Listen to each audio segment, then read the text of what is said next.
Bonjour, je vous invite pour notre étude à lire le chapitre 11 de l'Apocalypse et à lire peut-être aussi deux versets dans Daniel 9, versets 26 et 27, des versets auxquels nous allons faire allusion. Le chapitre que nous abordons fait partie des passages les plus difficiles de l'Apocalypse. Selon que l'on donne une interprétation littérale ou symbolique de certaines indications du texte, on arrive à des conclusions très différentes sur ce que signifie ce texte. Et je dirais que du point de vue de l'interprétation, nous avons ici un exemple typique d'un certain nombre de choix qu'il faut faire quand on lit l'Apocalypse et de ce que cela implique. Alors je rappelle le contexte. Nous sommes dans le cycle des 7 trompettes, ces jugements d'une intensité particulière qui tombent sur la terre. On attend la 7e et dernière trompette. Et juste là, il y a une pause. Jean vient de recevoir un petit livre qu'il a dû avaler. Et c'est un appel pour lui, comme pour Ézéchiel autrefois, à continuer fidèlement à annoncer toute la parole du Seigneur, même si cela implique des réalités exigeantes. C'est le chapitre 10. Mais Jean n'est pas le seul à devoir témoigner. Et la suite, le chapitre 11, nous présente 2 témoins qui eux aussi doivent parler de la part de Dieu et qui le feront dans un contexte hostile. Cette hostilité sera très importante parce qu'ils seront vaincus, leurs cadavres sont exposés publiquement à la vue de tous, cela fera la joie de toute la terre, mais Dieu les ressuscitera, ce qui provoquera un grand effroi et annoncera la dernière trompette. Et globalement, je crois que ce texte veut nous dire que nous sommes encouragés ici à rester fidèles dans le témoignage envers et contre tout, mais que cette fidélité peut avoir un prix et viendra un temps où elle aura vraiment un prix et où peut-être même cela pourra ressembler à une défaite. Mais le Seigneur n'abandonne pas ses témoins fidèles, il sait les réhabiliter, les délivrer. Voilà l'enseignement global, me semble-t-il, de ce texte que nous pouvons tous recevoir. Quels sont les nœuds d'interprétation ? Vous avez lu ce texte, vous avez vu son mouvement. Jean mesure le temple extérieur, le temple de Dieu, mais sans considérer le parvis extérieur, le reste de Jérusalem, qui doivent être foulés aux pieds par les nations pendant 42 mois. Apparaissent alors donc ces 2 témoins appelés à prophétiser pendant la même durée, 1260 jours. Ils ont un témoignage puissant qui fait penser à Élie et à Moïse, chapitre 11, versets 3 à 6, mais une bête qui monte de l'abîme et qu'on retrouvera au chapitre 13, leur fait la guerre et les vainc jusqu'à ce que Dieu les réhabilite. Quels sont les nœuds d'interprétation de ce texte ? Un premier nœud, et c'est l'essentiel, est la question: faut-il comprendre tout cela littéralement ou est-ce un langage symbolique ? Un deuxième nœud concerne la portée du texte. Décrit-il des vérités générales appliquées plusieurs fois dans l'histoire ou s'applique-t-il à une période particulière ? L'interprétation littérale d'abord. La simplicité va à l'interprétation littérale. Et je vous donne la version dispensationaliste de cette interprétation. Dans cette lecture, l'enlèvement de l'Église a eu lieu, c'est Israël qui est en charge du projet de Dieu. Et c'est pourquoi la scène se passe à Jérusalem, la ville où le Seigneur a été crucifié, nous dit le verset 8, et où se trouve le temple, verset 1. Les 2 témoins sont 2 personnes physiques. Le premier est Élie, qui reviendra sur terre, et le second est, selon les interprétations, soit Moïse, d'après les signes qu'il accomplit, soit éventuellement Enoch, qui, comme Élie, n'a pas connu la mort. Les périodes de 42 mois ou de 1260 jours sont 2 périodes strictes de 3 ans et demi. Et ensemble, ces 2 périodes forment donc une durée de 7 ans. Et je rappelle ici le schéma dispensationaliste. Après l'enlèvement de l'Église, se déroule une période de 7 ans où l'Antichrist est à l'œuvre. Et c'est la fameuse 70e semaine de Daniel 9. Cette période se divise en deux moitiés. La première moitié est un temps où l'Antichrist ne montre pas son vrai visage, fait une alliance avec les Juifs et semble favorable au peuple de Dieu. C'est ce que dit Daniel 9, 27, d'après cette lecture. Il fera une alliance d'une semaine, et cela désigne l'Antichrist dans cette lecture. Et cette première période, donc, où l'Antichrist semble montrer une belle figure, ce sont les 1260 jours pendant lesquels les deux témoins exercent leur ministère puissant. Puis vient une deuxième période où l'Antichrist, cette fois-ci, montre son vrai visage, s'élève contre Dieu et contre son peuple. Et cette deuxième période, elle s'ouvre par l'opposition de la bête contre ces deux témoins, et elle débouchera sur la grande tribulation dont parlera la suite de l'Apocalypse. C'est un temps de 42 mois, cette deuxième période, où Jérusalem est foulée aux pieds par les nations. Mais le ministère des deux témoins n'a pas été inutile. Leur résurrection et les jugements qui l'accompagnent amènent beaucoup à donner gloire au Dieu du ciel, nous dit le verset 13. C'est le début d'un réveil pour Israël, mais ce réveil sera suivi de grandes douleurs pendant les 3 ans et demi qui vont suivre. Voilà le sens que l'on donne à ce texte lorsqu'on interprète tout littéralement. Les deux témoins sont donc deux témoins envoyés du ciel qui viendront rendre témoignage à Jérusalem et qui déclencheront le dévoilement du vrai visage de l'Antéchrist, tout en permettant à beaucoup de Juifs de se tourner vers le Seigneur. Alors l'interprétation se tient lorsqu'on a accepté les prémices de la construction dispensationaliste, à savoir l'enlèvement du Seigneur de l'Église avant le retour du Christ et l'application de cette 70e semaine de Daniel à l'Antichrist, ce qui demande quand même de zapper tout le temps de l'Église dans le même verset, dans Daniel 9, verset 26, tout le temps de l'Église est comme zappé dans le décompte prophétique du Messie. On saute directement à l'Antichrist. Et donc, le Messie, c'est la venue de Jésus, l'Antichrist, c'est la fin des temps, et donc toute la période de l'Église est entièrement sautée. Une autre lecture est cependant possible de ce texte et de cette 70e semaine, où on fait non pas de l'Antichrist le sujet, mais du Messie. C'est lui qui agit pendant la 70e semaine. Il fait avec beaucoup une solide alliance d'une semaine, dit le verset 27. Et dans cette lecture, il ne s'agit pas de l'alliance de l'Antichrist avec les Juifs, mais de la nouvelle alliance que Jésus lui-même accomplit. C'est une alliance d'une semaine parce qu'elle met du temps à produire tous ses effets, et notamment la fin du temple et de son système sacrificiel. Dans une première étape, le Messie fait cesser en douceur ce culte ancien. Il les fait cesser parce qu'ils sont désormais inutiles grâce au sacrifice de Jésus, le Messie retranché qu'annonçait justement le verset 26. Mais la fin définitive de l'ancienne alliance est publiquement manifestée par la destruction du temple de Jérusalem. Et ça, ce sera l'œuvre du dévastateur, deuxième partie du verset 27 de Daniel 9, et qui est l'empereur romain Titus en 70 après Jésus-Christ. Dans cette lecture, tout concerne le Messie, l'œuvre du Christ, ses conséquences. Il n'est pas question de l'Antichrist, mais de la destruction finale du temple dans les temps qui suivent la venue du Messie.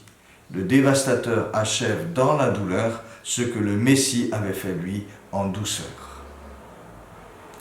Alors si l'on revient au texte de l'Apocalypse et aux deux témoins, l'interprétation dispensationaliste donc en donne une version historique, littérale, axée sur le peuple juif et sur Jérusalem. Et c'est une vision de quelque chose qui est encore à venir. Cela suppose la reconstruction du temple à Jérusalem, le fameux 3e temple qu'attendent certains juifs comme un prélude à la venue du Messie. Pour les dispensationalistes, ce troisième temple sera d'abord utilisé et profané par l'Antichrist avant que les nations ne viennent en foule adorer Dieu dans ce temple restauré pendant le règne de 1000 ans du Christ à Jérusalem. Voilà pour l'interprétation littérale. Une deuxième lecture de ce texte adopte une approche toute différente. Et elle considère que l'Apocalypse utilise des symboles pour illustrer des vérités théologiques. On est dans un tout autre univers donc que la lecture littérale. Et je vous en donne les grandes orientations. Que nous disent les premiers versets? Jean, dans sa vision, est appelé à mesurer le temple et ceux qui adorent, et à ne pas mesurer ce qui est extérieur au sanctuaire, à savoir le parvis et la ville sainte. Il y a donc un intérêt particulier pour le cœur du sanctuaire, le reste étant laissé de côté. Que veut dire mesurer? Cela peut signifier simplement prendre la vraie mesure d'eux, délimiter. Certains y voient une mesure qui dit l'appartenance à Dieu ou la protection de Dieu.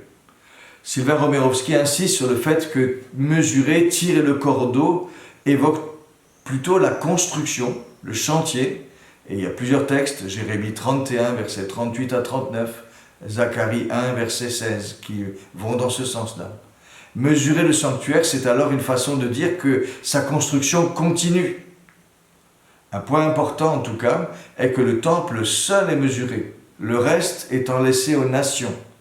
Et cela donne l'image d'un sanctuaire très isolé, au milieu d'une réalité hostile. Qu'est-ce que le temple de Dieu?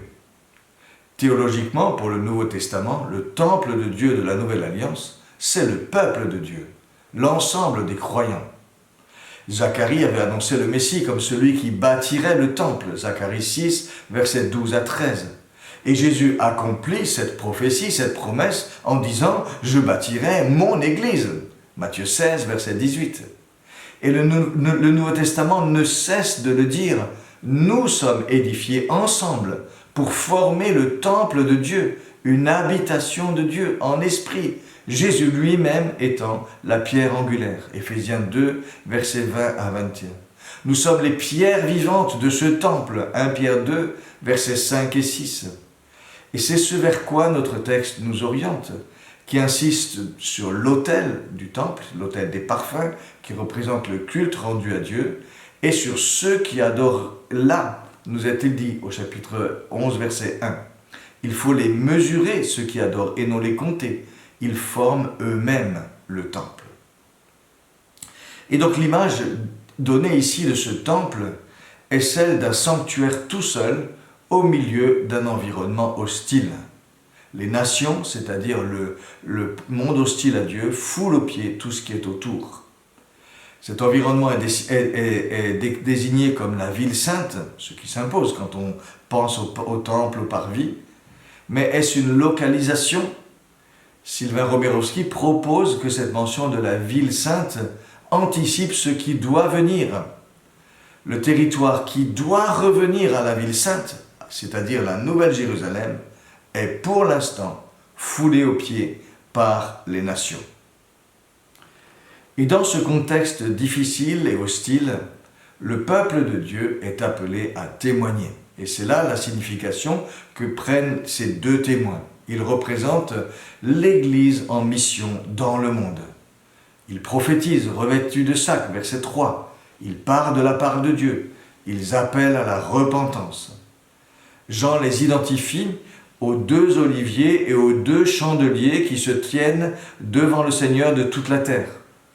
Et c'est une référence à une vision de Zacharie au chapitre 4, qui avait vu un chandelier à 7 branches alimenté en huile par deux oliviers. Et ces deux oliviers représentaient les deux oins de l'Éternel, remplis de son esprit au temps de Zacharie. Zacharie 4, verset 14.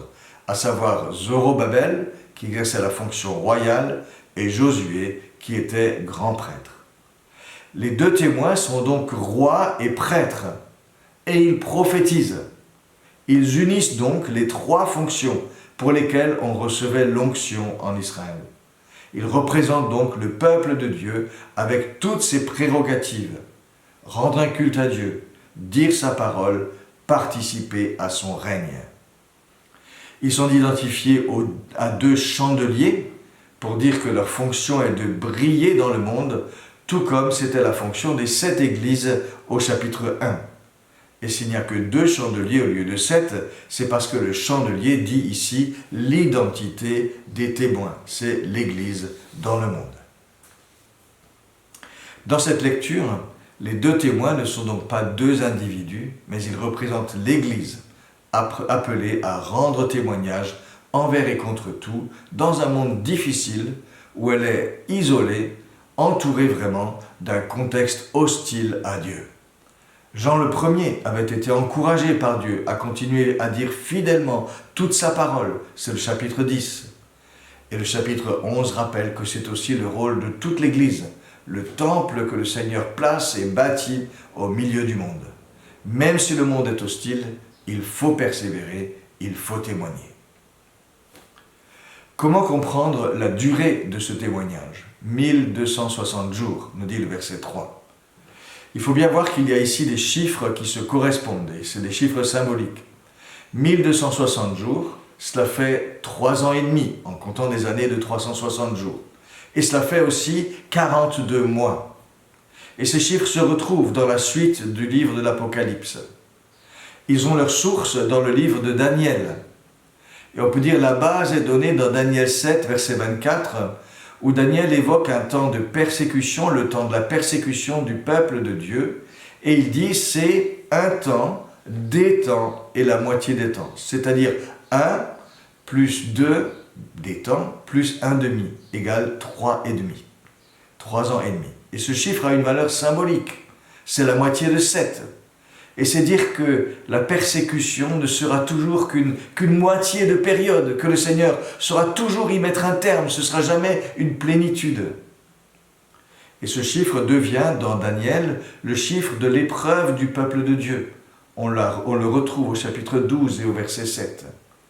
Quand on le traduit en jours, 1260 jours, cela évoque la résistance nécessaire au jour le jour dans cette période difficile. Quand on le dit en mois, 42 mois, c'est dire comme une sorte d'installation dans la durée.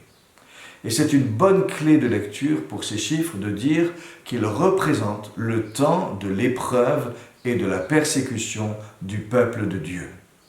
Mais il s'agit d'un langage symbolique et non d'une durée chronologique. Et les 1260 jours du témoignage peuvent représenter dans cette perspective des situations différentes dans l'histoire et répétées où le peuple de Dieu se trouve appelé à témoigner sous l'oppression, dans la difficulté. Que dire du pouvoir de ces 2 témoins ? Une lecture très littérale donne l'image de témoins invisibles et redoutables qui opèrent jugement sur jugement selon leur bon plaisir. Chapitre 11, versets 5 à 6. Mais le langage utilisé est plutôt évocateur de 2 figures, la figure d'Élie, la figure de Moïse. Élie, qui ferme le ciel, évoque la puissance de la prière, basée sur la parole de Dieu, Jacques 5, verset 17, et le courage de se lever en milieu totalement hostile, 1 Roi 17. Moïse, lui, évoque un témoignage qui débouche sur des fléaux. Et on peut rapprocher cela de tout ce qui se déclenche avec les trompettes, avec les 6 trompettes qui ont déjà retenti. Le feu qui sort de leur bouche décrit un message de jugement. Jérémie 5, verset 15, utilise la même image. Ce qui est un aspect de l'évangile quand il devient odeur de mort pour ceux qui périssent. L'image donc est celle d'un témoignage fidèle et conséquent que Dieu accompagne de son action, mais dans un contexte difficile où Dieu manifeste aussi ses jugements.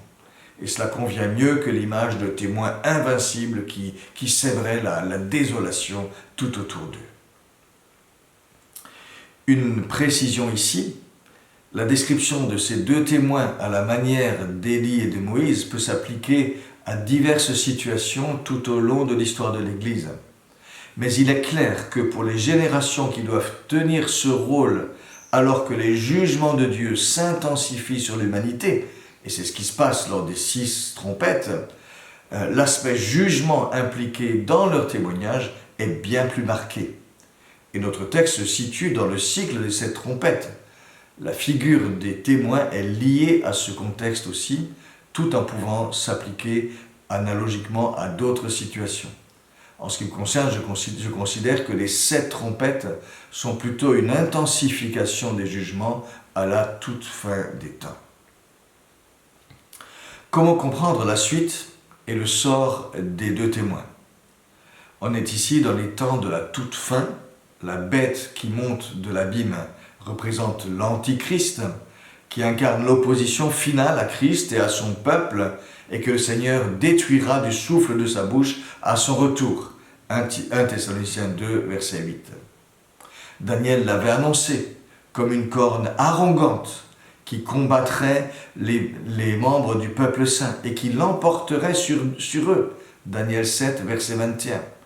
Et ce combat peut aller très loin. Daniel 12, verset 7 nous dit « Tous ces événements s'achèveront lorsque la force du peuple saint sera entièrement épuisée. » Et c'est ce qui est évoqué ici, avec la mort des 2 témoins et leur abandon infamant au milieu de la ville. Après le témoignage vaillant du peuple de Dieu jusque dans l'opposition, les 1260 jours, viendra le temps de l'Antichrist, d'une opposition tellement violente qu'elle semblera avoir la victoire sur le témoignage chrétien. Mais il s'agit ici de l'Église. Il semblera même que pendant tout un temps, on pourra se réjouir de la fin de l'Église. Ce temps est court, 3 jours et demi, à comparer aux 3 ans et demi du témoignage fidèle. Mais il suscitera la joie du monde hostile à Dieu, enfin délivré du message qui causait ses tourments. C'est ce que nous dit le verset 10. Où se passe tout cela? La grande ville, dont il est question au verset 8, désigne systématiquement dans l'Apocalypse Babylone la Grande. Et Babylone la Grande représente le système mondial qui construit sa vie et ses valeurs sans Dieu. Apocalypse 16, verset 19 et tout le chapitre 18. Cette ville est appelée spirituellement Sodome, verset 8, à cause de toutes les abominations qui s'y déroulent, et l'Égypte aussi, qui opprime le peuple de Dieu et qui subira les fléaux du Seigneur. Mais Jean précise, ça a lieu là même où leur Seigneur a été crucifié, verset 8. Et cela, ça renvoie à Jérusalem. Est-ce à dire que quelque chose se passera là, à Jérusalem particulièrement, qui semblera marquer le triomphe de l'Antichrist sur l'Église? C'est ainsi que je le comprends. Mais d'autres préfèrent de faire de Jérusalem l'image de la ville qui refuse le témoignage de ce que Dieu lui envoie. Ceci dit, quel que soit l'endroit précis où cela se passe, cet événement a un retentissement mondial et fait la joie, le triomphe du monde hostile à Dieu. Rappelons que cela se passe aussi dans un contexte de jugement au sein desquels les hommes s'endurcissent de plus en plus. Mais cette joie cédera la place à la stupeur lorsque le Seigneur réhabilitera ces 2 témoins, les remettant debout et les appelant à monter vers lui aux yeux de tous, versets 11 et 12. Et s'il s'agit bien de l'Église, comme je le pense, cela renvoie à la résurrection des morts et à l'enlèvement de l'Église vers le Seigneur juste au moment de son retour en gloire. Pour ceux qui restent sur la terre, c'est le début de la fin. 1/10 de la ville s'écroule, verset 13. Puis un tremblement de terre fait 7000 morts. Et les survivants saisis d'effroi donnent gloire au Dieu du ciel, verset 13.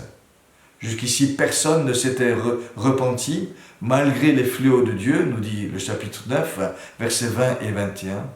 La prise de conscience est plus forte maintenant, à cause du retournement de situation, et aussi de ce à quoi on assiste concrètement.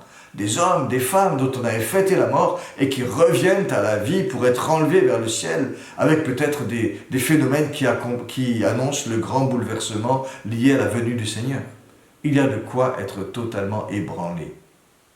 Est-ce une vraie repentance ou juste une grande frayeur lorsque les hommes donnent gloire à Dieu? Il y a place certainement pour les 2 attitudes. La fin est imminente maintenant. Et c'est ce qu'indique le texte lorsqu'il dit « Voici maintenant le troisième malheur qui vient, et la septième trompette qui retentit. » La signification de cette septième trompette avait été annoncée. Chapitre 10, verset 7, « À la septième trompette, le mystère de Dieu s'accomplira. » Et des voix dans le ciel chantent cet accomplissement. Le royaume du monde est passé à notre Seigneur et à son Christ. Il régnera au siècle des siècles, nous dit le verset 15. C'est aussi le temps de juger les morts, de récompenser tes serviteurs, les prophètes et les saints, ceux qui craignent ton nom, les petits et les grands, et de détruire ceux qui détruisent la terre, nous dit le verset 18. Le texte ne nous décrit pas ces choses, mais nous en font entendre les chants de louange qui remplissent le ciel. Une reconnaissance éperdue au Seigneur d'avoir désormais tout remettre d'aplomb et d'établir son règne à jamais. Nous te rendons grâce, Seigneur Dieu Tout-Puissant, qui est et qui était, dit le verset 17. Le règne éternel de Dieu, l'éradication totale du mal sont un tel soulagement, une telle libération, une telle victoire. Quelle reconnaissance magnifique lorsque cela arrivera. Nous te rendons grâce, Seigneur. Et la toute dernière vision est celle du temple céleste, qui est désormais ouvert, verset 19. Un peu comme la promesse de ce que Dieu va faire, offrir totalement sa présence, sans voile ni distance, mais ceci sur la terre. Mais dans ce temple, une seule chose, l'arche de son alliance, nous dit le verset 19, comme pour rappeler sans un mot et par ce simple signe toute la fidélité du Seigneur et sa générosité sans lesquelles rien n'aurait été possible. On arrive ici au moment du retour en gloire du Seigneur et du jugement sur toutes choses. Mais ils ne sont pas décrits, ils sont simplement chantés. Le livre de l'Apocalypse continue, il y a d'autres choses à dévoiler, mais pour ce faire, on reprendra l'histoire par d'autres côtés. Mais l'histoire ici est arrivée à son terme, l'histoire humaine avant l'éternité qui s'ouvre, avant le règne définitif du Seigneur.